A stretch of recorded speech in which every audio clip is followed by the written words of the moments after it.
Hello everyone, in this video we will transform this file using the XSLT choose in OIC mapping.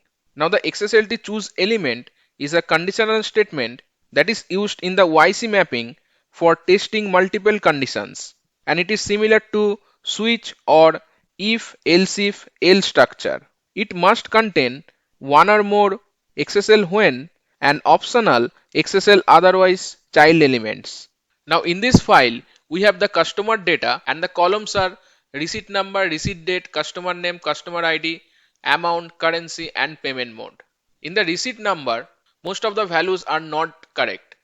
We are assuming that the receipt number should be a 5-digit number. So in the third row, sixth row and 10th row, the values are correct. But except these values, if we observe, then we'll find that all the values are 15 characters and the character X or Y are present in the receipt number values. Like for the second row, we can see X is there, and in the fifth row, we can see Y is there. Now when X is there in the receipt number, then to fetch the correct value, we have to extract the first 5 digit before the X. And when Y is present, then we have to extract the last 5 digit after the Y to fetch the correct value of the receipt number. And if X or Y is not there, then the value will be as it is. So we'll first read this file in the integration, then in the write file mapping, we'll use XSLT choose along with XSL when and XSL otherwise to extract the correct receipt number from this file. You can find this file in the description for your reference. Now I'll go to OIC and create the necessary connection. So I'll click on the connections and create the FTP connection, which will be used for read and write the file from the SFTP. So I'll click on create and search for FTP. I'll choose the FTP adapter. I'll provide the name as FTP001. The role will be invoke. Now I'll click on the create button. Here we have to provide the FTP server host address and port, which I have provided. Now I'll click on the optional properties and choose the SFTP connection as yes. Now I'll go down. Here you have to provide FTP username and password. After putting the username password, I'll click on test. So the connection was tested successfully. I'll save the connection. Now I'll go back and go to the integrations. I'll click on the create button to create our integration. I'll choose schedule integration and provide the name as intg034 as it is our 34th integration.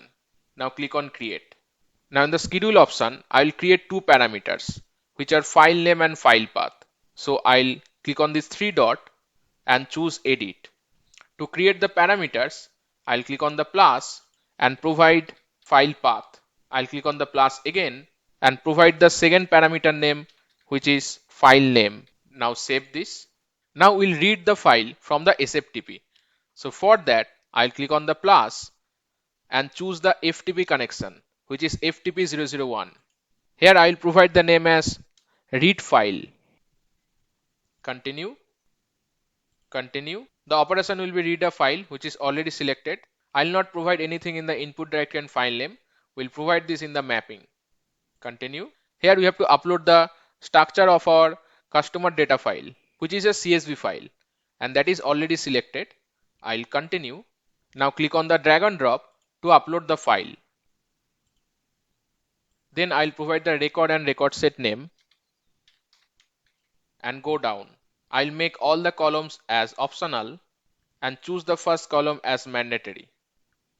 Continue. Finish. Now I'll go to read file mapping and expand the file read request. So we have created two parameters in the schedule options, which are file name and file path. While we'll run the integration, then we'll provide the SFTP file path and file name in those parameters. So you have to map file name to file name and file path to directory. Now we have to extract the correct receipt number for all the rows and write the transform file into the SFTP. For that, I'll choose the FTP connection again and provide the name as write file. Continue. Continue.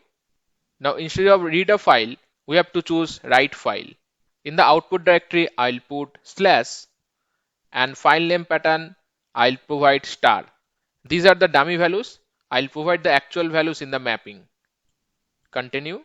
Now here we have to upload the structure of the same customer data CSV file. So I'll continue and upload the file. I'll put the record and record set name. Now make all the columns as optional and choose first column as mandatory. Continue. Finish. Now go to the map of write file and expand the record set. First of all, I'll repeat this node REC. So I'll click on it and choose repeat node. The first node will be used for the header and the second node will be used for the data. I'll expand the first node, and here for each field we have to write the respective column name. Like for receipt number, I'll click on the create target node and provide the header which is receipt number. Again for receipt date, I'll click on the create target node and within the quotation I'll write receipt date. I'll do the same for all the fields. Now I have provided the column names for all the fields to create the header. Now for the data, we have to use this second node. So in the sources, I'll expand read file response. Then under the record set, we can see the repeating element REC. So I'll map this repeating element first. Then we'll extract the correct receipt number from the sources to the target receipt number using the XSLT choose. For that, we have to click on this XSLT just after the developer. Now we'll expand the record set, and here you can see the XSLT for each is visible as we have enabled the XSLT now. Now to get the XSLT choose, I'll click on this toggle functions. I'll collapse the functions and now we can see XSL constructors. I'll expand this, then expand the flow control, and here you can find the XSLT choose. We have to drag this choose in the receipt number, but before that we have to create the target node for the receipt number. So I'll click on it and create the target node. Now I'll drag this choose in the receipt number. I'll expand this choose, and here you can find when under XSL choose, and if we expand when, you can find the receipt number. Now in the when, we'll put our first condition. So in the file, as we have discussed, that if the receipt number contains X, then we have to take the numbers which is before the X. So for that, I'll click on the when and add the condition of checking whether the receipt number contains X. So for that, I'll search for contain function. So this is the contains function. I'll drag this here. Now within the contents, the first value will be the receipt number. So from the sources, under the REC we'll find the receipt number. I'll drag this here, and after the comma, I'll write X within the quotation. So it will check whether the receipt number contains X or not. If it contains X, then we'll get the number before the X.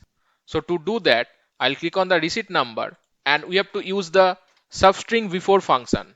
So I'll search with substring, and here we can see substring before. I'll drag this here.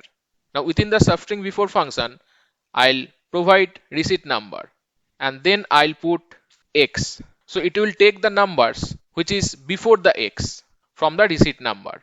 So that means we'll get the 5 digits before the X, which is the correct value of receipt number. Save it. Now we'll add one more condition to extract the receipt number when the character Y is there in the receipt number. So again, I'll expand the XSLT constructor, and under the flow control, we can see when. So I'll drag this when in the choose. So you can see one more when is created. I'll expand this. Now in this when, we have to add the condition whether the receipt number contains Y or not. For that, again I'll search for contain and put it in the when expression. So for the first value, we have to provide receipt number and then we have to put Y. Now if we check the data, in case of receipt number contains Y, then we have to take the numbers after the Y to fetch the correct receipt number. So for that, instead of substring before, here we have to use substring after. So under the when, I'll click on the receipt number and remove this. Now search for substring after. So this is the substring after function. I'll drag this here, and first we have to provide the receipt number, then I'll write Y. Save this. Now if the receipt number does not contain X or Y, Then we have to take the receipt number as it is. So for that we have to add otherwise. So I'll expand the XSLT constructor, and under the flow control we can see otherwise. So I'll drag this in the choose. Under the otherwise, I'll click on the receipt number and I'll remove it. Here I'll simply put the receipt number. So that means when the receipt number does not contain X or Y, that means the value is already correct. So you have to map the same value from the sources. Now I'll close this. Now I'll map all the other fields which will be same as the source value. So I'll map receipt date, customer name, customer ID, amount, currency, and lastly payment mode. Now we have to also provide the file path and the file name to write the file into the SFTP location. So for that, I'll expand outbound FTP header type, and we can see the file name and directory. So the directory will be same as the source file. So I'll map file path to directory, and for the file name we'll write transformed underscore source file name. So I'll click on the file name and choose create target node. Here I'll search for the concat function. I'll drag this here. Within the concat function, I'll write transformed underscore, and after the comma, I'll provide the file name. So the file name will be transformed underscore source file name. Now validate. Now go back. Now the last thing is we have to add one primary business identifier, which I'll add as file name. Save the integration. Now we'll activate and run the integration. So I'll activate the integration in the debug mode. Now I'll run the integration. Here we have to provide the SFTP file name and file path. So I'll go to WinSCP and upload our customer data file in one of the SFTP folder. Now copy this file name and put it under file name. Copy the file path as well and provide under file path. Now click on the run button. So you can see processing completed successfully. I'll go to WinSCP and refresh. So this is the file that is created transformed underscore customer underscore data .csv. I'll download this file and open the file. Here you can see we are getting the receipt number as 5 digits for all the rows, which means we are able to extract the correct receipt number as per our requirement. So this is it for this video. If you like this video, please hit the like button, share this video within your circle. If you have any doubt or any suggestion, put that in the comment section, and do subscribe our channel. Also, if you want to connect with me through social network, then please join the membership of this channel. Thank you.